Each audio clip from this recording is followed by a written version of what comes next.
এই পর্বে নিয়ে চলে এসেছি পুজো। তো পুরোহিত মশাই সব নিয়ম কারণ যেগুলো করতে হবে সেগুলো করছে। বাইরে দেখতে পাচ্ছ এগুলোতে সবার গেঞ্জি গামছা, যার যার ভাইদের জন্য গেঞ্জি গামছা দেওয়া হয়েছে। আর প্রচুর বৃষ্টি হচ্ছিল। বৃষ্টির জন্য আমরা যে প্রদীপগুলো জ্বালিয়েছিলাম সবগুলো নিভে যাচ্ছিল। উপরে তাঁবু টাঙানো হয়েছে, তাও কি জল টুপটুপ করে তাঁবু বেয়ে বেয়ে জল পড়ছিল।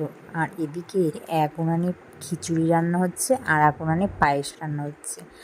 আর প্রথমে সবজিটা রান্না করেছে, সবজিটা হয়ে গেছে রান্না, এখন খিচুড়ি করছে।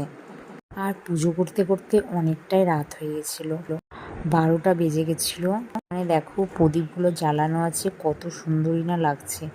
বাট প্রদীপগুলো না জল পড়তে পড়তে সব আস্তে আস্তে নিভে যায়। এখন অঞ্জলি দেবো, অঞ্জলি দেওয়া হয়ে গেলে মাকে সিঁদুর লাগিয়ে নিজেদের মধ্যে সিঁদুর খেলার পরে ওই প্রদীপগুলো নিয়ে ভাসাতে যাব। বাট তোমাদের সাথে সেটা শেয়ার করতে পারিনি, করা যাবে, অনেক বৃষ্টি পড়ছিল। এখন খিচুড়ি খাওয়া দাওয়া করে বাড়িতে চলে যাবো।